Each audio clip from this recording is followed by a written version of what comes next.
And a TGIF, everyone. Welcome into the First Call Podcast. He's Jeff Siegel. I'm Jeremy Plonk, representing First Bet and Express Bet. Jeff, you like money. I know you do. I like money. Horsemen who like money are going to have a hell of a weekend. We've got a lot of big money races up for grabs. Hopefully some of that money trickles down to the horse players and we can give them some winners. Where do they get this money from Kentucky Downs? Well, I know the answer, but I mean, still. Historical horse racing machines. Maybe they could take some of that money and donate it somewhere. I don't know. I mean, it goes to the horses. $3.1 million for the Nashville Derby Invitational. If you've never heard of that at Kentucky Downs, well, you have now. It's a grade 3 mile and 5/16. And I mean, if someone gave me the PPs and asked me what this race would be, I would say like a 2 other than or something, allowance race. But hey, if you look, I'll give them credit. They did it right. They've got big fields. It's good gambling, and got a big race for 3-year-olds to kick off our list. But then they've got some really great races around the country, specifically, of course, at Saratoga and Del Mar. So we'll talk about those as well. Closing weekend at Saratoga. Del Mar will go through midweek next week, but Del Mar's got Pacific Classic Day on Saturday. So a huge weekend of racing here. We've got the Travers in the rearview mirror. What a superior race we saw in the Travers last weekend, Jeff. And Fierceness looks to be back on the beam and maybe headed towards the Breeders' Cup Classic as one of the favorites in there, City of Troy. Will we get a Breeders' Cup contender from this year's Pacific Classic? We will find out on Saturday. Of course, it's the same track and distance as this year's Classic will be run at Del Mar, over 1.25 miles. For the benefit of those of you on Twitter, X, or on YouTube, be sure to share and like this. Comment in the comment section. Help us grow the audience. For those of you listening on our traditional audio channels, let's review the races we will handicap here over the next half hour or so. To Kentucky Downs, we go on Saturday for the aforementioned $3.1 million Nashville Derby, former Dueling Grounds Derby. That's why it's a grade 3. It's not a brand new race. It's just renamed and given a big old purse increase. At Saratoga, we've got 3 big stakes to talk about. The Prioress for the Sprint 3-year-olds. We've got the Spinaway for the 2-year-old filly sprinters, and we've got the Flower Bowl for the filly and mare turf division. At Del Mar, 5 stakes in all. We will handicap 4 of those. The Torrey Pines for the 3-year-old fillies. We've got the Del Mar Handicap for the turf routers, the Green Flash for the turf sprinters, and the Pacific Classic in the Breeders' Cup Classic division. Winning, you're in there. Also on the card Saturday will be the Del Mar Mile, going as race number 11. If you like to play handicapping tournaments and you like Saratoga and Del Mar, you have one more chance to qualify for Labor Day Monday's final table in the $10,000 added Express Bet Fun in the Sun handicapping tournament. Week 7 of 7, the top 5 of this Saturday. Top 5 in the weekly competition qualify for the final table. 30 spots are already taken by 29 different players. 1 player qualified twice so far. 5 more slots will be added with the top 5 finishers in Saturday's handicapping contest. Fun in the Sun, just $25 entry fee to play. It costs $100 to make your $10 win bets. It's the last 5 races at Saratoga, the first 5 races at Del Mar on Saturday. Be sure to play on Saturday. Top 5 finishers, again, will go to the final table on Monday. So you wheel back on 48 hours rest to play in the final table on Labor Day Monday. And there will be about 16,000 plus in the purse for that Fun in the Sun final table. Top share, about $12,000 we anticipate going to the winner of that contest on Monday. So good luck to players trying to take down the Fun in the Sun. Jeff, let's try to take down the $3.1 million Nashville Derby. It's 1 mile and 5/16 on the rolling and undulating turf course in Franklin, Kentucky at the former Dueling Grounds, now known as Kentucky Downs. Field of 14 has entered this one. For $3.1 million, you would expect some bigger names. They don't have those, but what we have is a very competitive betting race. And if you watched opening day at Kentucky Downs on Thursday, it was a little chalky at Kentucky Downs. So we got to figure some prices are coming soon. I would think so, although the horse I like in the Nashville Derby is not going to be a pricey. I don't think he'll be that short, though. Number 6, the Irish-bred Bella Justum, coming in from Europe for Andrew Balding. And this is a See the Stars colt who wasn't quite up to the best. He won a listed stakes at Epsom, a Derby prep there, ran in the Epsom Derby, finished 7th of 16. Not bad, really. Right. Field. Pretty good third in the Group 3 at Ascot in his next start. And then most recently at Goodwood, in a grade 3. That was a very good race. He got beat in that. So his form over there is good. And I don't think he is running against anything tougher in this race than he had been facing. So if he can reproduce his European form and he gets Frankie Dettori to ride, I think Bella Justum, I should say, can outclass his field. He'll get the trip. There's no problem there. Up and down the hilly course. I'm sure he's probably been used to that. So at 7-2 in the morning line, I like the Euro Invader Bella Justum to win this race. The Americans look okay, nothing great. So this is a good spot for a Euro, and Bella Justum has not only form but good time form ratings that would make him certainly competitive with these. Let's go back to Goodwood for his most recent start. It was August 1st, earlier this month, in the John Pierce Racing Gordon Stakes. Group 3 action here. He runs a good second. For more, here comes Sedati to Sedati between them as they race inside the final furlong and a half. Bellem Justin to the outside of Jan Bruegel. Between them, Sedati. Meydan now drops away inside the last, and on the outside, Bellem Justin puts it up here to Jan Bruegel, who's battling away all the way to the line. Jan Bruegel and Bellem Justin. Jan Bruegel just in front, going to remain unbeaten. Jan Bruegel has won the Gordon Stakes from Bellem Justin. Clear from Sedati in third, and Meydan last of. Among the Americans in here, you do have the Saratoga Derby Invitational winner Carson's Run for Christophe Clement, and then you've got the Chad Brown trained White Palomino, second place finisher in the Grade 1 Belmont Derby Invitational. So two of the top NYRA circuit 3-year-old turfers going to try here. They'll go a little bit further. White Palomino coming out of the mile and 3/16, same distance for Carson's Run. They got to go the mile and 5/16 now. So another eighth of a mile, 220 yards. Does that shift the advantage maybe to the European on stamina? Jeff thinks so here in the Nashville Derby. That will be race number 8 on Saturday at Kentucky Downs. I want to remind you fans that we've got a great promo at First Bet and Express Bet for Kentucky Downs every day of their racing season here in 2024. There are 3 different races that are picked by the staff, the marketing team at Express Bet and First Bet each day that have a $10 money back special. So you get up to $10 back if your win bet finishes second or third in 3 select races each racing day at Kentucky Downs.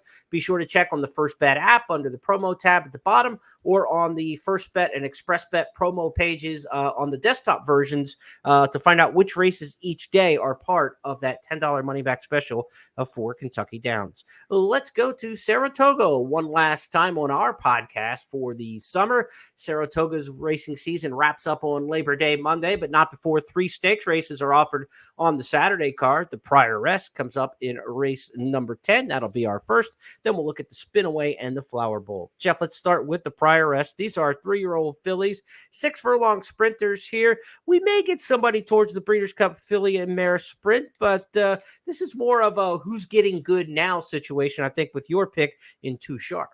Well, when I first got into this game when I was like 5 years old, which so we're talking about the 50s and 60s, I even though I couldn't read all that well, I was in kindergarten, for crying out loud. I would pick up a book and maybe have my dad read me the book. It would be a handicapping book, and the only thing and I read them all. I mean, I all the way through college, I was buying every handicapping book there could be just to see if there were other ideas that maybe I hadn't been exposed to yet. But the one thing that I do remember is that no book would ever recommend taking a maiden winner moving into a graded stakes race in his or her next start. That was not covered.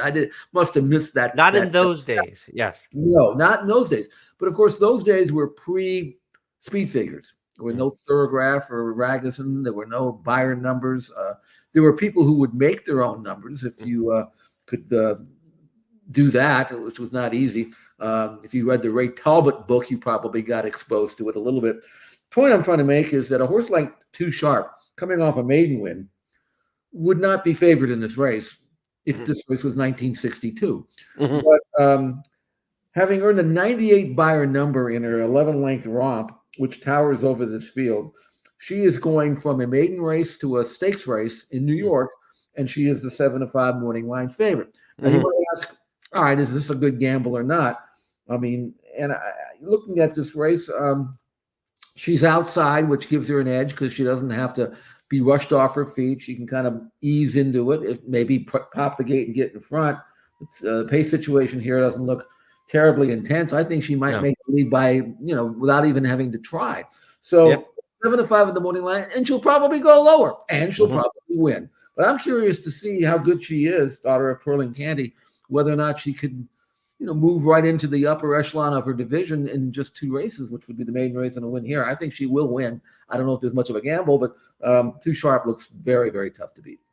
That's TWO Sharp, but she was 200 Sharp in her last win. Let's go back and take a look at that one by 11 at the Spa.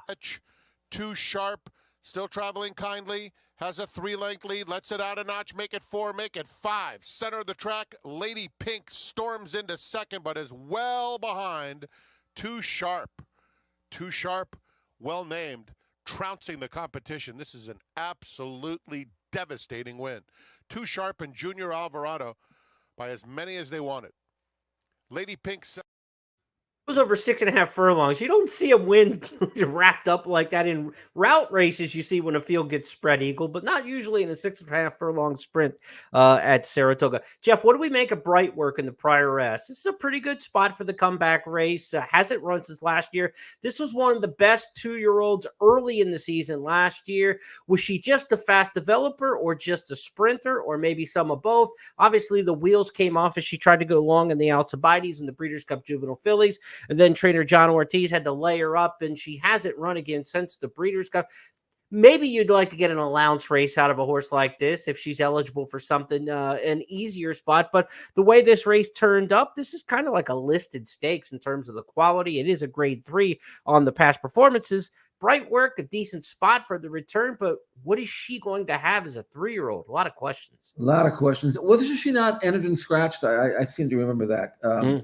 A month ago, whatever it was. But, I think that she's probably a sprinter. But I see this a lot, and I know you do too. 2-year-old fillies don't always become great 3-year-old fillies. Right. They're mature early. They usually have hard campaigns, as Bright Work did. Haven't seen her since November in the Breeders' Cup. I would absolutely want to see one first. And besides, not that this is necessarily against her because she was a 2-year-old, but even in her win last year in the Spinaway and the Adirondack and those kind of races, her numbers were very ordinary. I mean, it may have been that she wasn't beating all that much, or at least at that time. Whereas the filly she's going to have to beat in this race, Too Sharp, already is way faster than her on figures. Now, there's a development situation with numbers where you expect 3-year-olds to run faster than they were at 2.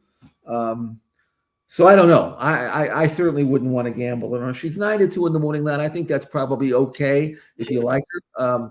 But I mean, I'm not sure on her very best day she could come close to Too Sharp anyway, regardless of all the question marks that you mentioned. All right, Too Sharp, top pick for Jeff in the prior rest. You mentioned the Spinaway winner from last year, Bright Work in that spot. We've got the Spinaway in the very next race, race number 11 on the card. 2-year-old fillies going 7/8 of a mile. We start to spread these 2-year-olds out a little bit at this point, 7 furlongs, and then maybe the 2-turn test next. Of course, in New York, they could stay 1 turn and go in the Frisette from here, but the 2-turn races like the Breeders' Cup Juvenile Fillies are the big goal for a lot of these. We've got one who's been good early in her career, the Queen's MG. She was the longest shot winner of a 2-year-old race at Keeneland in the dirt era since they went back to dirt in 2014 at 45-1. She's the longest shot winner of the meet at Saratoga this summer when she won at 44-1 in the Schuylerville. Fans finally caught on a little bit, made her 5-2 when she won last out in the Adirondack by 9 lengths. Let's take a look at her stretch run in the Adirondack, and then we'll get Jeff's thoughts on the Queen's MG, favored maybe here in the Spinaway. Side and Dare to Breeze, 3 of them across the track at the top of the stretch. The Queen's MG is up to take the lead. Dare to Breeze in second. Italian Soiree is trying to rally, but the Queen's MG has given them the wave off. The Queen's MG absolutely towering over the competition in the Adirondack. Wins by 8. Italian Soiree, Atomic City, and Dare to Breeze. Trainer Safi Joseph has taken over this one, who debuted for different connections at Keeneland before the private sale and purchase. Of course, Safi's going as hot as any trainer in the country right now. This filly, no doubt, is the 2-year-old filly of the meet so far at Saratoga, looking for a sweep of the 3 major 2-year-old filly stakes races. Do you see them beating the Queen's MG, or does she make it 3 in a row? I think she's going to win again. I don't quite understand the morning line at 7-2. I thought she would be lower than that, but if you look at the buyer numbers, she earned us back-to-back 73 numbers, which aren't in itself that great. But visually, I mean, Jeremy, she looks terrific to me. And here's the thing: the morning line favorite is 3-1. That's quiet side. She was a debut winner first time out, and she won very nicely, no question about that. Earned an 80 buyer number, 7 points better than the Queen's MG. But the Queen's MG, in her last start in the Adirondack, she went 21-2, 44-2, or she was, right behind the leaders, drew off that. Quiet side's opening quarter and half were much softer. And I really think that if the Queen's MG had been allowed to get away with a much softer, more, favorable early quarter and half, she would have finished out much faster, and her number would have been much better. So, I mean, I like to see the interior splits and to see what kind of fractions they're overcoming or having to deal with en route to a victory. And the Queen's MG has been subjected to pretty quick early fractions. I don't think going 7 furlongs with a long run from the gate to the far turn, that it's going to be that intense. I mean, you see some horses in here that like to lay close up, but they're not quick. They're not fast. They've never had to deal with the kind of early opening quarter and half that the Queen's MG has had. She's proven she could do that. This is her 3rd race at Saratoga, but they've been well spaced. You mentioned how well Safi Joseph is doing. Only had the 1 breeze in the interim. She doesn't need any more than that. No, she's fit to go 7. Keep her fresh, keep her happy. I mean, if I could get 7-2 right now, I'd take it in a heartbeat. And it's not only because of the form, but you saw the visual, Jeremy. What's wrong with the visual? I mean, she looked good winning both races, Yeah, no doubt. I mean, they're fast early, slowish late, but that's the way those races have set up. Will the same thing happen here? She just run them off their feet, in a lot of cases. If there is a horse to finish the deal, I think it could be Strong State in here for an Al Stall barn that's had a fabulous meet with the limited number of starters. This is one I like because the 2 starts at 5.5, second, and then a win last time out by Tom's Détente out of a Colonel John Bear. This horse is not supposed to be fast, not supposed to be successful at 5.5. And I like brisk late pace figures because I was looking at the Queen's MG saying, look, she's going to really run fast. She's going to gas horses. If this race at 7 furlongs falls apart, what can happen? And so I like to look at the brisk late pace figures in that scenario, and I'll specifically pull a race up on brisk just for that purpose. And Strong State's late pace figures are really good going to 5.5. If that translates to 7, this might be the horse running through the wire a little bit better than the rest. I thought at 12-1 in the morning line, you get Irad Ortiz for a hot trainer. I don't know if we'll get 12, but and a good buyer figure, 77's second best in the field. So 3rd best in the field. His Purple's got a 79 in there. So I think Strong State's going to be lower than 12-1, but even at half that, at 6-1, might be a fair gamble in this particular spot. The Queen's MG, Strong State, those are the 2 for me. I don't know. I mean, Quiet Side could be okay for John Ortiz. Same barn again that had Brightwork win this race last year. Brightwork was certainly more seasoned than Quiet Side to this point. We'll see. Those are the 3 main players probably in the Spinaway Stakes, $300,000 grade 1. One thing that you should point out, though, that even though she won her maiden by a neck, she was 14 clear of everybody else. Yeah, 14 clear to 3rd. Yeah, and the horse she beat was a Brad Cox who was well meant and came back at a really short price the next time, though, and got beat again running 2nd. So, one of those kind of take with a grain of salt. But it was, it was against a decent horse, I think, a decent filly. Right. So we'll see. But everything's price dependent. You get 6, 8, 10-1, then maybe you take a look. Well, you might have the best of the pace pressers and then the best of the closers, and they might come back with a good exacta, 7-2 on the morning line over 12-1. I mean, I agree with you. I don't think Strong State will be 12-1, but she'll be a good figure if you like her. And again, if there is a pace meltdown, which you never know, it may happen, then who better than Strong State to produce the last run? Let's go to the Flower Bowl, race number 12. Next up on the card at Saratoga. Flower Bowl, a longtime Belmont Park fixture, but has been at Saratoga for the last several years. Flower Bowl at 1 mile and 3/8. Perhaps the Breeders' Cup Filly and Mare Turf. You've got a horse who's very familiar with this race. Flower Bowl runner-up in 2022. Warlock Goddess is back in here. You have last year's winner Pardak in this race. So some fillies that have been around the block literally in this race in recent years. Jeff, you know I'm one of the biggest fans of Warlike Goddess there is. She got a victory last time out at Delaware Park and got herself back on the beam for her 7-year-old season. She's made only 2 starts this year. She raced 5 times last year at 6. Just 20 starts lifetime for this 7-year-old mare, but she's got 12 wins, and she's just so honest and true and comes with her run. She's easy to root for. Yeah, and she's so consistent.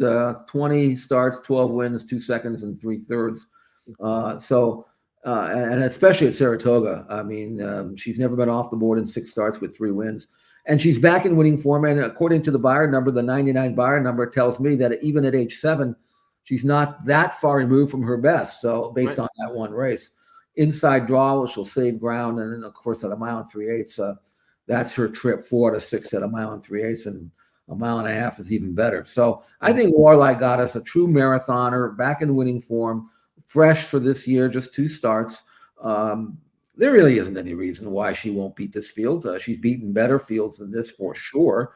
And I mean, she's going to be a short price for a reason. I hope she wins. I've always liked her. And George Krikorian decided to keep her in training at age 7, which is very rare for a mare with her resume. She should be producing babies already. I'm not sure her pedigree is all that great, and maybe he feels or maybe he felt that she could make more money than whatever foals she would have this year. Yeah. Admirable, stance if that's what it was. But I like to see her keep winning, and I think she will. $30,000 purchase back in 2019. She's made $2.7 million, the last of which came in the Robert G. Dick Memorial at Delaware Park last time out. Let's take a look at that victory. Here's the quarter pole, and Chop Chop takes the lead away from Alphabella. Deep on the track, Warlike Goddess taking those long giant strides now. Homeward bound now, and Warlike Goddess plots the attack. Vergara right there too. Chop Stop is still leading, and Atomic Blonde is a gray blur in the center of the track. Warlike Goddess hits the front and rolls away at even money. Warlike Goddess wins the Robert G. Dick Memorial. If you're going to beat her, it's probably going to come from the front end with her come from behind style, but slow paces haven't hurt her. That was 117-2 in that race for 6. She won the Bewitch at Keeneland when they went the first 6 and 118 and change. Yeah. I mean, slow paces don't seem to knock her down. There's not much pace in here. If you do feel content or feel like you have to take a front runner in this race, maybe Parnak, who hasn't shown speed in her last few, but she did basically wire this field in the Flower Bowl last year behind a 118 and change split. If Parnak gets aggressive and they just go to the front under Dylan Davis, who's having the meet of his life this summer at Saratoga, that would be the upset threat to me, would be Parnak in here. If you're going to beat her, it won't be a come from behind her because she outgrinds everybody. It's going to be somebody who gets loose in front.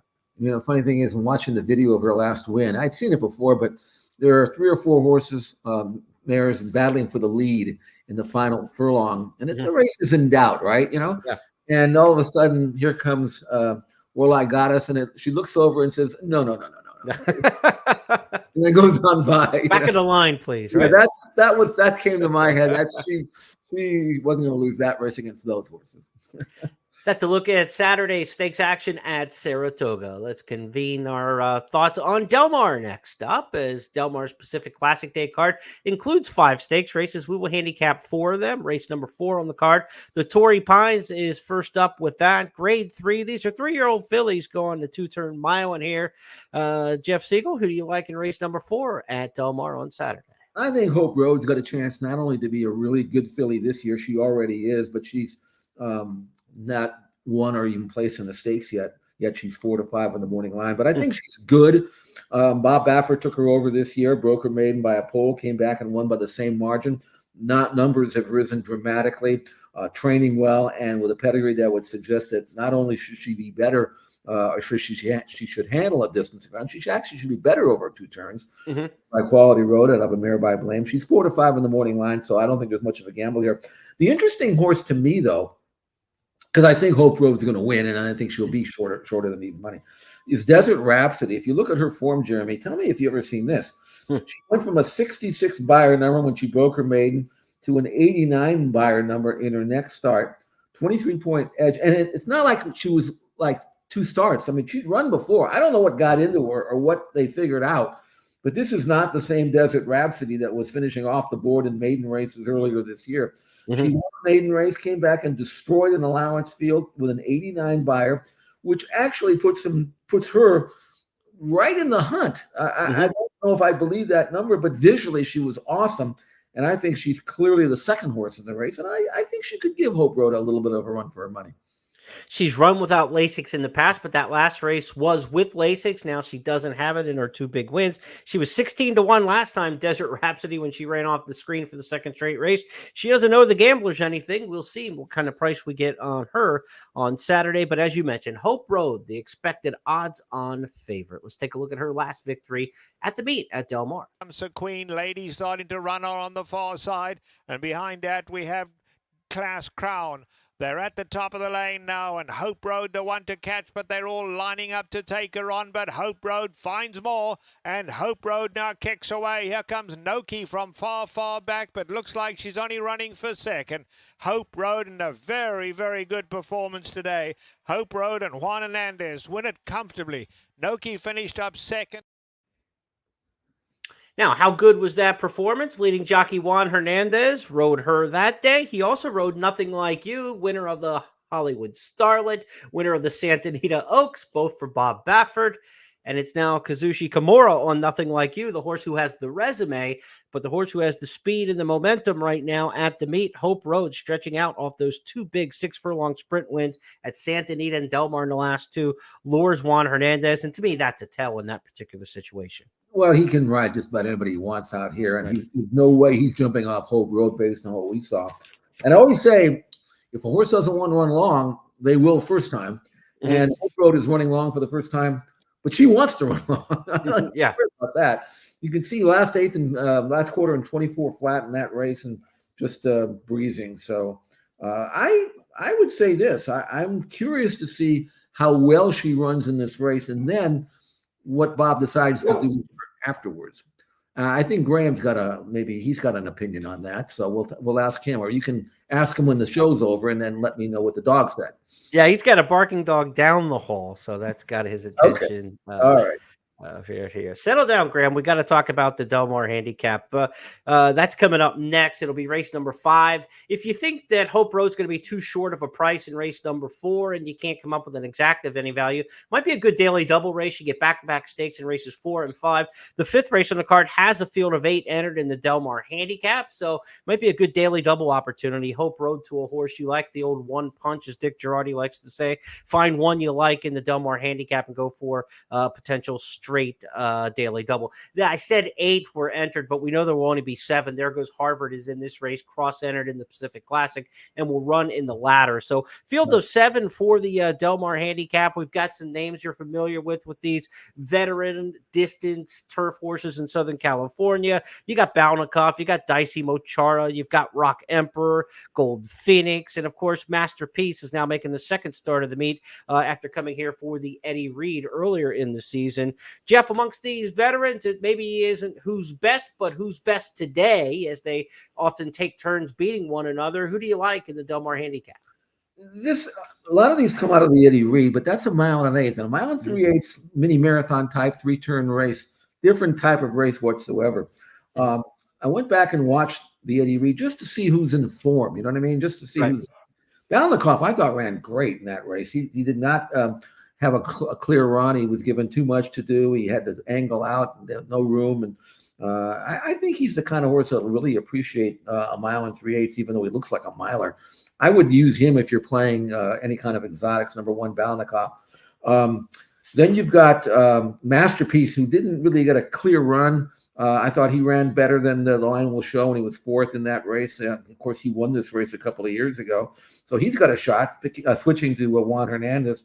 Gold Phoenix actually did win this race last year. They kind of gave him a run in that last race. He got before lengths, wasn't knocked about, good tightener, come back and trained well. I think Gold Phoenix actually would be my most logical top pick. And then the bottom horse won the Pellegrini, down in Argentina, and that's the best race. And I went back and watched the video on YouTube, and he actually ran really good. I mean, you look at a horse who, before that was just another one. Mr. Cut 4 lengths off them, and behind him Cash Equity and Gold Phoenix coming to the top of the lane, wide open now. Azul Coast, 911 Turbo now takes the lead and kicks for home. 911 Turbo has the advantage above the cut, coming with a late run, and now here's Gold Phoenix down the center. Also coming late, Cash Equity and Cathkin Peak on the outside. Gold Phoenix doing best. Gold Phoenix to win. Gold Phoenix has won it. That was last year's race in the Del Mar Handicap, Gold Phoenix. I brought it up a little too quick on you there. I know you were talking. Finish your point on the Argentina here. Yeah, I mean, I don't know the horse that well, but I can tell you if that horse were to run back to that Pellegrini race here, I made him 10-1. I watched him breeze. He seems like he's breezing well over the course. I wouldn't shock me, I mean, if he at least gets the piece of the purse. But I ended up making Gold Phoenix the favorite because of what we just saw. He won this race last year. He's 3 out of 5 at Del Mar. That's a hard number to buck. I really think this is his course. And after being given a tightener and training well since, I think you're going to see the best of Gold Phoenix. I think Masterpiece is one who could run in here as well. Like you said, a former winner of this race, could be one of the past champions in here. To us, it comes down to probably those two. To the Green Flash we go. Race number 9. We had turfers going long earlier. We had long turf mares going at Saratoga. Now we get the turf dashers going in the Green Flash. This should be a key prep towards the Breeders' Cup Turf Sprint. It's 5/8 of a mile. It's what we're going to see in the Breeders' Cup Turf Sprint coming up in a couple months' time at Del Mar. A big field capacity lineup in this one, Jeff. How do you see the Grade 3 Green Flash shaking out for $150,000? Well, I was tempted to make, as the morning line maker, I was tempted to make everybody 6-1 because there's nothing would surprise me. But again, I kind of went, when it came down to it, when you have horses that have run against each other quite a bit and their numbers are almost identical, there's two things you can look at. How fast is the pace going to be? And will it favor a horse that can come from off the pace, or at least sit in the second flight? Right, which I think is the case here. Yeah. Or who do you know will really like the course? And that's Motorius, who's a perfect 2 for 2, and in fact won this race last year. So when it came down to it, I made him the favorite at 7-2. It's that kind of race. Again, another horse who's trained really well over this course. He hasn't been out since mid-June, but I think he knows he likes it here because he's been pretty sparky in the morning. And I think he's as good as any. But, I mean, Connie Swingle's another one. She's a mare, but she's perfect over the course, comes off a sensational career top win in the Daisy Cutter. Again, softer, but she's got that stalking second flight style that I like. So I got her at 9-2. And then there's a few others in here that always run well. So it's a very competitive race. You've got to get early position. If you don't break sharply, you get shuffled back in a big field, it's going to be tough. Yeah. Hopefully, Motorius is going to be sitting in the middle somewhere. And then from the quarter pole home, he can kick it on with it. And hopefully it sets things up for him. Tough. Good gambling race. If you like one, I'm going to go with Motorius to win it. There seems to be a lot of speed in here to the inside, right? And so if they all leave out of there, even if you're drawn a little wider in this race, you may not get hung too wide going into the far turn because the inside's going to clear out of there. So if you like a horse who's drawn a little wider, Motorius out there on the track, that's not, I don't think, such a bad place to be in this particular race because I think they're going to kind of go in 2 packs, that front group and then the other ones, and the other horses are going to be, 3 wide going into the turn, instead of 6-7 wide as sometimes you get in some of these crazy turf sprints. Motorius, of course, favored last year in the Breeders' Cup Turf Sprint, lest we forget. So he's got some quality about him. And as you mentioned, he's another defending champion coming back on this Pacific Classic Day card. There with them as well. Just in behind that, Buzz at the rail, turn on the Jets, looks for room, can turn on the Jets, get through. Yes, he's got a dream run if he's good enough. On the outside, Motorius coming home gamely, and Beer Can Man at the rail flying through. Beer Can Man on the outside, Motorius.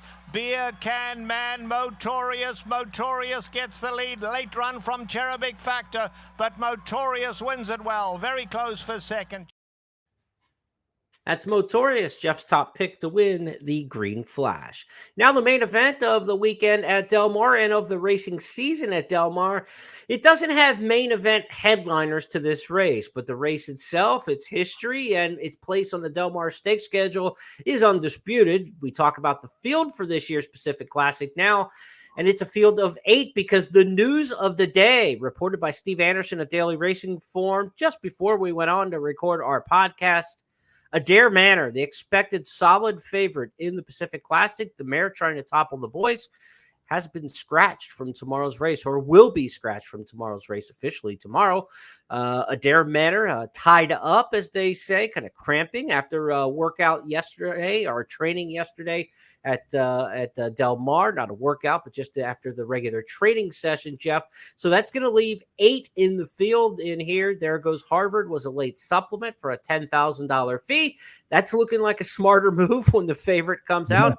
And when you look at this field of 8 in here, you start to wonder, why in the world did somebody run 3rd or 4th last week? Or why would they run 3rd or 4th in the Jockey Club Gold Cup on Sunday at Saratoga? Why aren't some better horses out here on a Breeders' Cup year at 1.25 miles to run in this Pacific Classic? This field is for the taking, and it's really for the taking now that Adair Manor's in there, and she shouldn't have scared away some of the better colts in the country either. You wouldn't have thought so. But I will say this. I think that the way she had trained up to this race, I was convinced that Adair Manor was going to win. I also thought, I don't know what odds she would have left at. I made her 9-5, but I would have gambled on her at that price. That's how good she was training up until this race. So without her in the race, now, it doesn't really change the pace scenario. I think they'll probably send Full Serrano. By the way, I want to make a point about Full Serrano, who looks like he's going to be the controlling speed here. 21-2, 44-4 with his practice in his mile race, but there's a very long run up to the timer from the start there. So that isn't quite as fast as you might think. Gotcha. Good call. But I think they'll send him anyway. But that should allow Dr. Venkman to sit second, just as he did when he won the San Diego. And I always thought of him as being a fast sprint type. Maybe wouldn't go 1.25 miles, but he's by Ghost Sapper out of him, everybody arch. Why would he go 1.25 miles? He's had 2 runs now this year. He was a dead short horse in the Triple Bend. Won gamely, didn't beat a whole lot in the San Diego, but his number was strong. He's trained well since, and I think he's going to get a great trip right behind Full Serrano. The others in the race, I mean, I guess Il Miracolo can lay fairly close.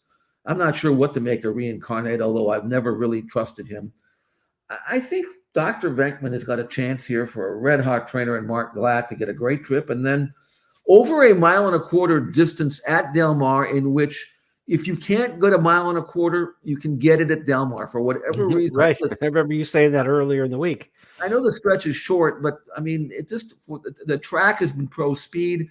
You don't have to be a true 1.25 mile horse to win this race. And I'm not sure Dr. Venkman is, but I know he's 1 1/8 horse. I can guarantee that. And that's all you really have to be. So I like Dr. Venkman. I don't think he would have beaten a healthy Adair Manor, but I think he would have given her some competition. But too bad that Adair Manor she's a treat to watch. We will hopefully see her at sometime in the fall, maybe certainly in the Breeders' Cup if she's fine. And I think based on what we've heard, it's nothing major. But Dr. Venkman, fresh, lightly raced, improving, training well, good tactical speed. She's got a lot of boxes checked there. So I'm going to try Dr. Venkman. And I don't know what price he is. I made him 5-2 with the filly in the race. Without her taking the money, then maybe he might not be much of a gamble at the price that he might be. But trying to pick the winner, I think I'm picking him. I took a little shot in here with There Goes Harvard. The form doesn't look like much. You got to go back to 2022 to find this horse in the winner's circle. That was in 1.25 miles, the Gold Cup at Santa Anita, the former Hollywood Gold Cup. The 1.25 miles would seem to fit this horse. Last time out in the Eddie Reed, that wasn't the right kind of race. It was like gallop, gallop, gallop, and then take off at the end and try to pick up your feet with turf sprint, turf miler types, 1 1/8 horses. And just, he's not that kind of horse. I think grinding it out over 1.25 miles on dirt works. Michael McCarthy's had 9 starters in stakes races at the meet. 4 winners. His stakes horses have all been outstanding. There Goes Harvard's one of these horses who was supplemented for $10,000. He wasn't the original nominee to the race. I like that confident move. They leave the turf race, which actually may be tougher, the Del Mar handicap, to scratch out of that to run in this one and pay the extra $10,000. Hector Berrios is having the meet of his life at Del Mar this summer. So I'm going to take a little shot with There Goes Harvard going turf to dirt. The horses run pretty well in that surface change in the past, but it's not a massive confidence play in here. It was one of those where maybe you just want to take a shot against Adair Manor. Now she's not in there. Dr. Venkman makes plenty of sense. I think Full Serrano's an interesting horse. We don't know how good he could be off of that one U.S. start coming from Argentina, but he was awfully good in that one. And Il Miracolo is a good horse, but he hasn't won a big race in a long time, and this race comes up a little softer than a Grade 1, obviously. So he fits in this kind of race, right? I mean, like if there were top-notch horses in the Pacific Classic, you'd say Il Miracolo is a step below those. But when you see who's actually in this field, he matches up pretty well. Mike Smith had a good week on the road traveling last week. He's got the home game and the big money race. You never count Mike Smith out of one of these $1 million purses. I'll tell you what, Jeremy, he doesn't win or hasn't won much, 4 out of 21. And he's coming back in 2 weeks, and he's been shipped across the country. So I think they're taking advantage of the purse and the lack of quality out here in California. I don't blame them for being here. And in fact, I would be surprised if he doesn't at least get a piece of it. Mm-hmm. But I wish they had pointed for this race specifically, as opposed to having us, run him back, Right. I mean, you know what I'm saying? Gets him out here for the Breeders' Cup, and they can lay up now to the Breeders' Cup Dirt Mile, probably, something like that. No, but he belongs there, and he belongs here too. I just don't know if the pattern is really attractive, but I think he'll run well enough to at least hit the board. The card on Saturday at Del Mar also includes race number 11, the Del Mar Mile. For some thoughts on that and handicapping of the action on Saturday, be sure to check out Jeff's blog. He will have his What You Need to Know for Del Mar Best Bets published on the Express Bet and First Bet websites on race day Saturday. So that's going to wrap up our coverage of the racing from Del Mar. Again, Saratoga Del Mar racing on Saturday, part of the Fun in the Sun handicapping tournament. Just $25 entry fee to play. It's $100 in live wagers. Last 5 races at Saratoga, first 5 races at Del Mar. First 5 at Del Mar is going to include 2 of those stakes races, right? We handicapped the 4th and 5th on the card. They will be part of Fun in the Sun. The big stakes races at Saratoga are part of Fun in the Sun as well. So we've given you a little leg up, hopefully, for playing in that competition. Top 5 finishers in Fun in the Sun Saturday will qualify for Monday, 48 hours later, on the Labor Day final table. Again, we expect the progressive jackpot to be up around $16,000, $17,000 for the Fun in the Sun final table. Top prize of $12,000 to the winner. And there's only going to be 35 entrants in the Fun in the Sun final table. It was 7 weeks of competition, top 5 each week. So we have 1 2-time qualifier right now going into the final 5 slots. It'll be filled on Saturday. Be sure to take part. ExpressBet Fun in the Sun tournaments played only at expressbet.com, not on the First Bet app. So be sure to go to ExpressBet, click on the tournaments tab, and get involved in that. The weekend continues Sunday, Jockey Club Gold Cup Day at Saratoga. Definitely a big one there. That's our ExpressBet race of the week. You can get my analysis for the Jockey Club Gold Cup on the websites in our blog sections. And we've got a promo for you on Sunday. You want to take advantage with Saratoga and Del Mar. Bet $100 at both tracks, 100 at Saratoga and 100 at Del Mar, 200 plus total, and you get $25 back. That's essentially a 12.5% rebate when you play Saratoga and Del Mar on Sunday this week. Sunday for the promo. I'll be sure to check that out. And one other final note on Monday, Quarter Horse fans, I love the Quarter Horse game. It's All-American Futurity Day. It's the biggest day of the year in American Quarter Horse racing. We got a Triple Crown contender who's got a chance to sweep the Triple Crown. We'll check that out Monday, but it's not at Ruidoso. It's been a tough year, weather and fire and flooding at Ruidoso Downs. So the All-American Futurity this year has moved to the Downs at Albuquerque. So be sure to check that out and look for Albuquerque in your track guide and track menu if you're looking to play the All-American Futurity on Monday. Jeff, what a big weekend we've got. And I know you're going to enjoy the action at Del Mar. And we've got some college football. I mean, I'm like looking, we're like 6 hours to kick off at Owen Field in Norman, Oklahoma. Owls, yeah. Well, enjoy the first quarter and a half, and then you'll watch the the Sooners of the future take over, probably. And then we got Phillies, Braves. I mean, I'm gonna have like whiplash. I need to come to your house with like when you got like 92 TVs up. I do. I have my own private sports book here. No. By the way, I've been to Albuquerque racetrack. I'm sure you haven't. You? No, I've never been. You've never been there, yeah. I went there once when they had the NCAA tournament, and it was I guess it was a Thursday, Saturday. So I went Friday. It was fun. I've never been there. It looked like a decent sort of normal little minor track. I had a good time there. Anyway, good racing today. In fact, the whole week. So we'll be busy and have our picks up on expressbet.com as you mentioned, and get ready for closing day Monday at Saratoga. And if you're playing today, nice card at Penn National tonight. They've got 4 stakes races, including race number 3, where there's a $23,000 carryover and mandatory payout in the Super High 5. It's a stakes race. Super High 5 mandatory payout tonight at Penn National, $22,000-ish in the carryover for that one. So be sure to check it out.